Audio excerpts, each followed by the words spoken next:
Relax, no one's showing up. Just minutes before my wedding, that was the text my little sister sent me. 2 seconds later, another one buzzed in. We're all at my engagement dinner instead. I was standing in a tiny prep room at the back of the vineyard, staring at my phone, veil pinned halfway into my hair, lipstick still uncapped on the table. For a full 10 seconds, I honestly thought I was reading it wrong. Then my screen lit up again. This time from my mom. By the way, I used your card, all $500. Pop some more on it. I didn't scream. I didn't throw the phone. I just typed back one word. Understood. That night, I said my vows in front of 47 empty chairs. And at 3:00 a.m., still in my rumpled wedding dress, I sent a single link into the family group chat with one line. You're going to want to watch this before Grandpa sees it. Let me back up. My name is Irma Holford. I'm 33, an IT contractor who mostly works with small businesses. Nothing glamorous. I'm the woman people call when their server panics or their billing system locks them out on a Friday. I make decent money, set my own hours, and up until recently, I thought I understood my place in my family. I wasn't the star, I was the support beam. The star has always been my younger sister, Rachel. Rachel is the kind of person people notice when she walks into a room.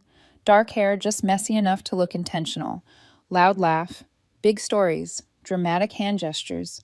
She's the fun one, the beautiful one, the one with such a bright future. Growing up, it was little things. If I came home with an A, Mom would say, "Good job, honey," while loading the dishwasher.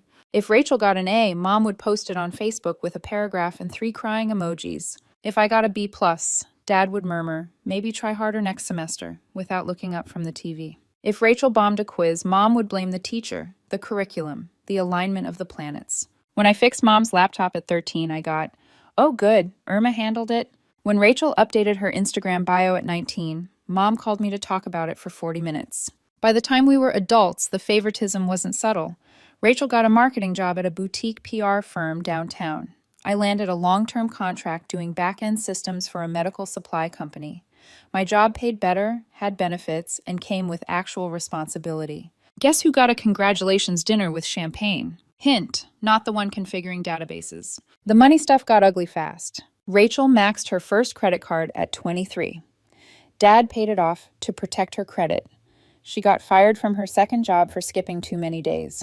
Mom called it a toxic workplace that didn't value creativity. When Rachel wanted to lease a luxury SUV on an entry-level salary, they didn't say no. They asked me to co-sign. "It's just for a year," Rachel promised, twirling her hair around her finger, "until I get promoted." That was 4 years ago. She never got promoted. I was the one quietly getting the monthly statements. It's not like I had money to burn. I live in a modest apartment. I drive a 10-year-old Honda that rattles when the AC is on too high. I meal prep on Sundays. Every leftover dollar went into savings labeled in my head as, "This is for your future, for your boyfriend, for your home, for your wedding, for your life." My boyfriend Daniel knew about most of it. He wasn't thrilled. "You don't have to keep rescuing them," he'd say gently, stirring pasta in my tiny kitchen. "You're allowed to say no." "It's just family," I'd reply automatically. "They'll come around." God, I wish I hadn't believed that. Daniel is the kind of man you assume doesn't exist outside of movies. He's quiet but attentive, remembers how you take your coffee, writes thank you notes to baristas, brings extra snacks on road trips in case someone forgets theirs. He's a civil engineer, steady in a way that makes the world feel less wobbly. When he proposed last year, it was in the least Instagrammable way possible, on my living room floor between pizza boxes and laundry baskets. He held out a simple ring and said, voice shaking, "Irma, I love you. I want to build a boring, solid, beautiful life with you." I said yes before he finished the sentence. We decided on a small wedding. 50 people, tops, close friends, some extended family. A little vineyard, an hour outside the city that smelled like earth and citrus and late afternoons. Not a church, not a ballroom, not a giant production. Just us, our people, and sunset. My parents were polite. "That's nice," Mom said when I told her the plan. "You sure you don't want a proper church wedding?" Rachel laughed over speakerphone. "So you're doing like a picnic wedding? That's cute." I let it slide, I always did. The plan was simple. Ceremony at 4, dinner by sunset. My friend Jake would DJ. Daniel's cousin would handle the flowers. We rented 50 chairs. It felt manageable, grounded, ours. Mom promised she'd arrive early to help set up. Dad said he was honored to walk me down the aisle. Rachel volunteered for the cake, because of course she did. "Send me the money and I'll place the order," she said. "I know a girl who does these incredible rustic cakes. It'll be like aesthetic." We sent her $480 from the wedding fund. Weeks went by. I asked for the receipt. She said she'd text it. She didn't. One night, Daniel and I were going through our email confirmations for vendors, and he frowned. "Hey, Irma, is this the cake invoice?" It was, and at the bottom, it didn't say paid. It said refunded. Rachel hadn't ordered the cake. She'd refunded the money to herself and spent it on a spa day with her friends. She didn't even bother to deny it when I called.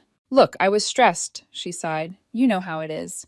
And honestly, no one eats cake at weddings, Irma. Just get cupcakes or something from Costco."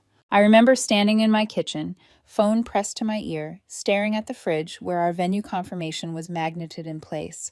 I remember feeling something in my chest quietly fold in on itself. I should have uninvited her that night. I didn't, because some part of me was still clinging to this pathetic, fragile fantasy that on the one day that truly mattered to me, my family, selfish, dramatic, blind, would show up. Then came the bridal shower. Rachel arrived in white. Not cream, not champagne, not blush. White. Fitted dress, sweetheart neckline, white heels, white clutch. It was practically a wedding gown. People stared. Someone whispered. One of my friends actually asked her if she'd misread the invitation. Rachel just laughed and said, "Relax, it's not that deep." Daniel squeezed my hand under the table. I kept my smile glued on. I hugged everyone. I opened gifts. I thanked them for dish towels and wine glasses and gift cards. When we got home, I went straight to the bathroom and locked the door. "I just wanted one day," I whispered into my own hands. One day where I wasn't an extra in my own life. I sat on the bath mat. Daniel sat on the floor outside the door. "Say the word," he murmured through the wood. "We can elope tomorrow. I'll marry you at City Hall in jeans." "We've already paid deposits," I said. "They'll come. They have to." Wedding morning arrived, soft and golden. I woke up in the hotel to sunlight spilling through the blinds. Daniel was in a separate room with his friends, so it was just me, my dress, and a tight little knot in my stomach. By 10, I'd had my hair and makeup done. By noon, Daniel texted me a photo of the arch with flowers on it. "Looks perfect. Can't wait to see you." By 2:30, guests started trickling in. My friends, his coworkers, a couple of my cousins. Laughter floated in through the cracked window. The officiant checked his watch. The photographer snapped pictures of my shoes, my bouquet, my nervous half-smile. At 3:30, I noticed something. The 3 rows we'd set aside for my family were empty. No mom, no dad, no Rachel. I told myself they were just late. Traffic, makeup, some last-minute disaster with Rachel's hair extensions. At 3:45, my palms were slick with sweat. The officiant poked his head into the bridal suite. "Everything okay?" he asked. "Yes," I lied. "We're just waiting on a few people." At 3:55, I grabbed my phone with trembling fingers and texted Rachel.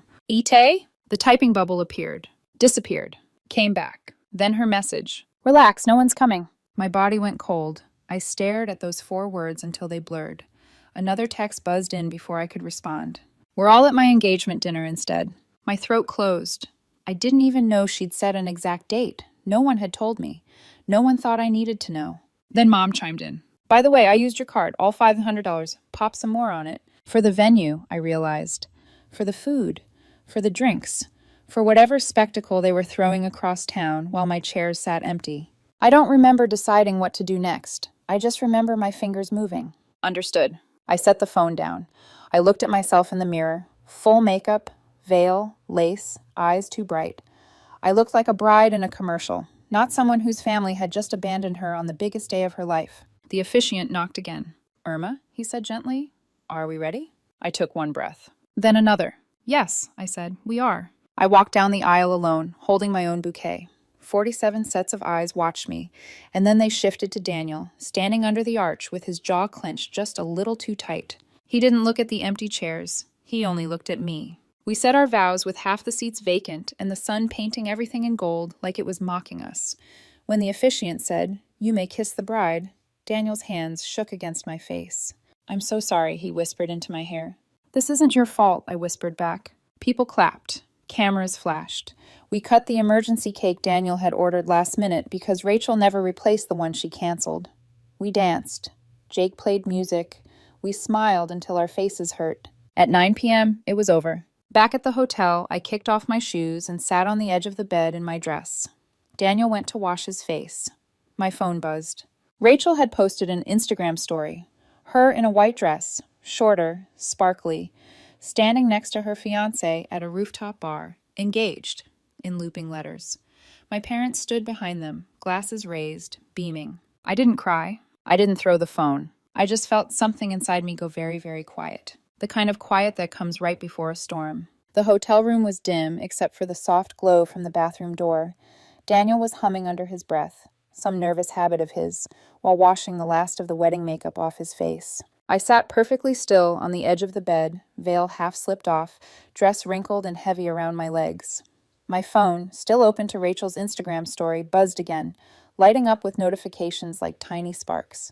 My family celebrating. My family smiling. My family raising glasses under twinkling rooftop lights. My family, who couldn't give me a single hour on the most important day of my life. Something inside me locked into place. It wasn't anger, not yet. Just a strange, icy clarity. I reached over, closed the Instagram app, opened my laptop, and logged into my YouTube account. Most people didn't know I had one. I'd started it during lockdown. Tech tutorials, little skits, some troubleshooting videos, random vlogs. Nothing huge, but enough. Enough for a little income, enough for a platform, enough to tell the truth. I stared at the record button for a long moment. Daniel stepped out of the bathroom, towel around his neck, face softening when he saw me. "Hey," he said gently, "come here. Let's get you out of that dress." "In a minute," I murmured. He frowned. "Irma, what are you doing?" I didn't answer. Not because I didn't want to, but because if I said even one word right then, I knew my voice would crack. I hit record. The webcam light blinked on, and there I was on the screen, mascara smudged, lipstick faded, veil slipping, exhaustion carved into the angles of my face. Not a glamorous bride, just a woman who had finally reached the end of her rope. I didn't raise my voice, I didn't cry, I didn't dramatize anything. My voice stayed level, steady, eerily calm. Today was my wedding day. My family didn't show up. They went to my sister's engagement dinner instead. I showed the texts. I showed the receipts. I showed the $5,100 charge on my card from my mom. I showed the refunded cake invoice. I showed screenshots of the bridal shower photo, Rachel in white. I showed the years of co-signed loans and quiet sacrifices. I showed everything. And then I said the thing that had been building in my chest for years. This isn't revenge. This is clarity. I'm done pretending my sister's behavior is normal. I'm done being told to keep the peace. I'm done paying for their messes. I'm done being invisible. If they want to know why, here it is. The truth. 12 minutes. That's all it was. When I finished, I hovered over the public button. Stopped. Took a breath. Selected unlisted instead. Then I copied the link. Opened the family group chat. Typed one line. "You'll want to watch this before Grandpa sees it."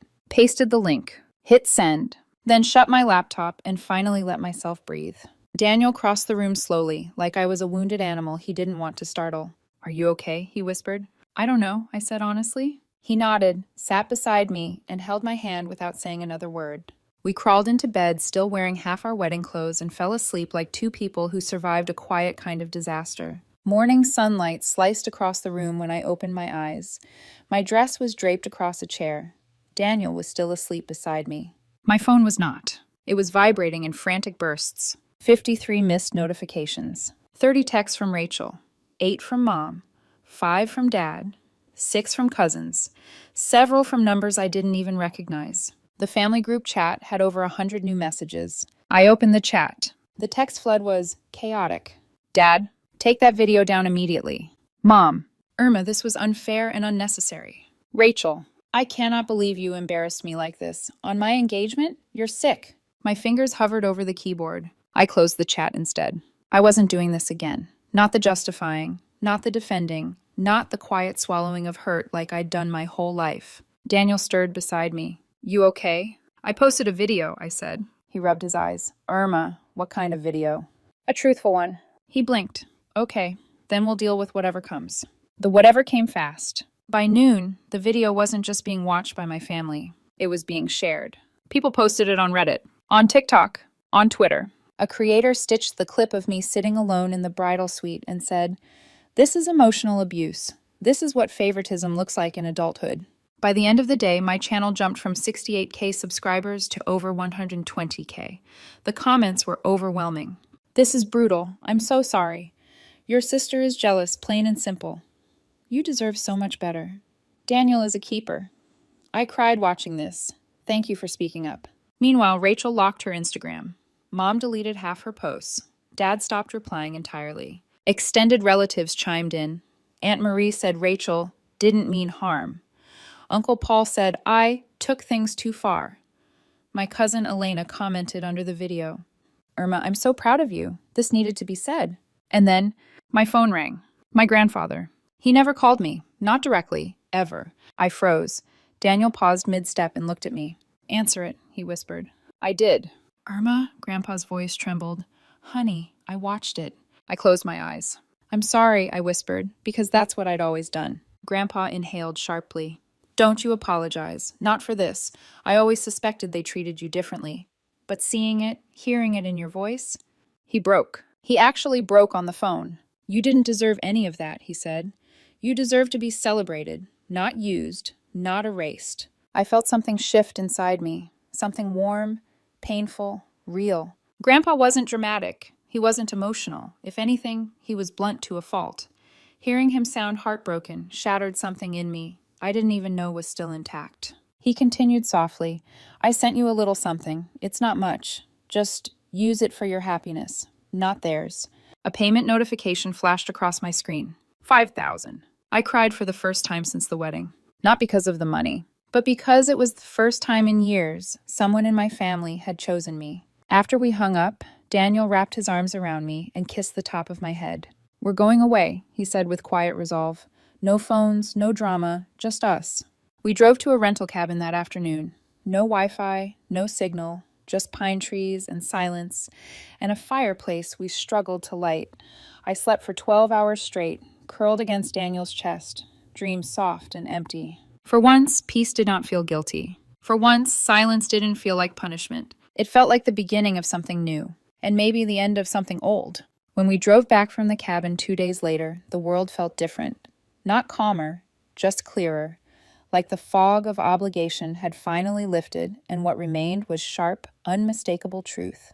My phone reconnected to Wi-Fi the moment we pulled into our parking spot. Notifications poured in like an avalanche. DMs, tags, news alerts, YouTube comments, messages from numbers I didn't recognize. Daniel glanced over as I stared at the screen.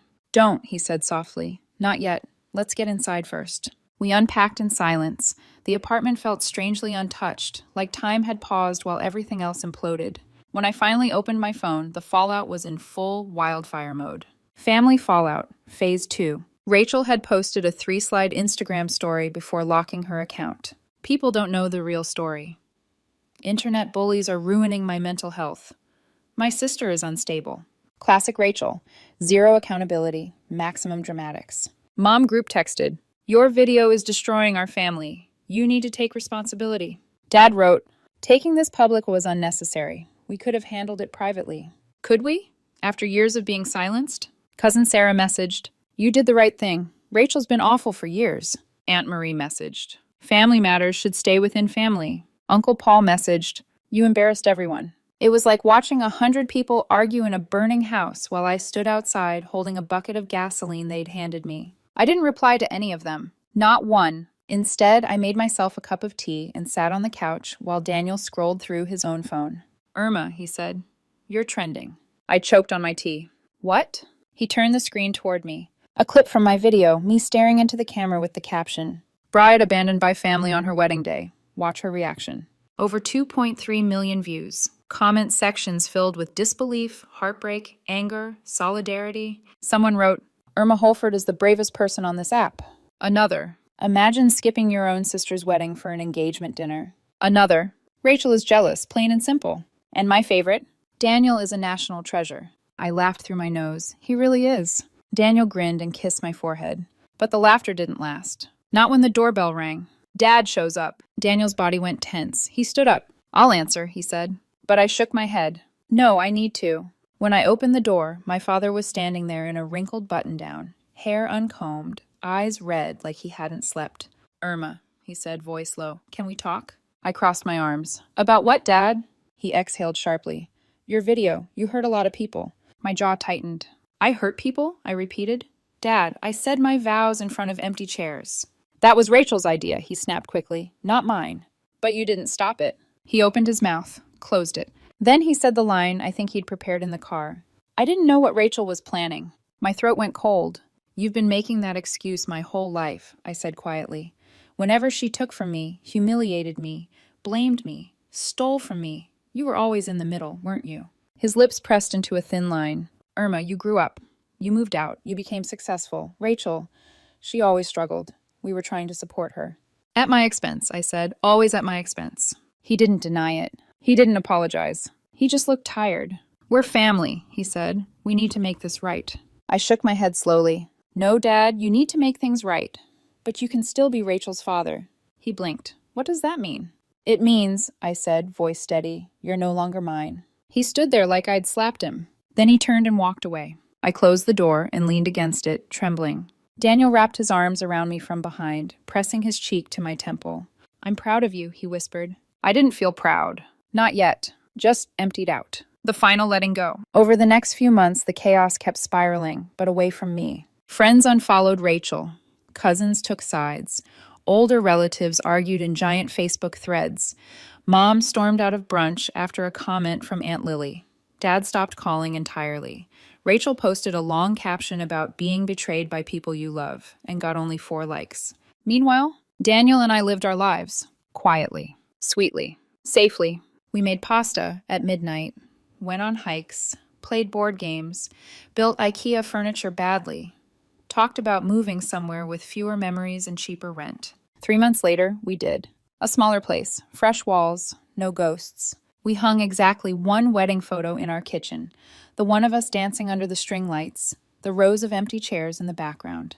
People who didn't know the story always asked the same thing. Isn't it sad?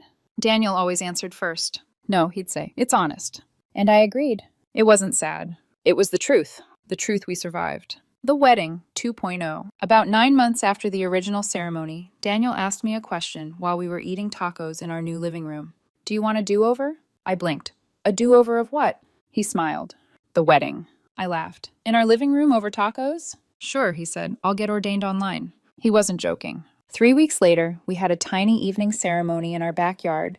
String lights, fire pit, our closest friends, a taco truck parked by the fence because the owner was a fan of my video and insisted on catering for free. My dress was simple. His suit was slightly wrinkled. Jake played soft music on a portable speaker. When Daniel read his vows again, he added 1 line. I'm grateful your family didn't show up that day, because it showed us who wasn't meant to stay and who was. I cried. Everyone cried. Even Jake cried, and Jake never cries. We kissed under the lights, and this time it felt like a beginning instead of an ending. The final message. It's been almost a year now. I haven't spoken to my mother since her half apology at Christmas. Dad never reached out again. Rachel blocked me on everything. And I don't regret the video. Not for a single second. People say I exposed my family. But the truth is, I didn't expose anything. I just stopped covering for them. The real win wasn't going viral. The real win was letting go of the guilt, the burden, the years of being told to keep the peace while they gave nothing in return. Family isn't a debt. Family is supposed to be safety. And when people show you who they are, believe them the first time, not the 100th. Now, Daniel and I are happy, peaceful, building a quiet life that feels like ours. And every time I look at that wedding photo, the one with the empty chairs, I don't see abandonment. I see liberation. Because sometimes the bravest thing you can do is close the door softly, walk away without shouting, and build a life where the people who truly love you never need to be reminded to show up.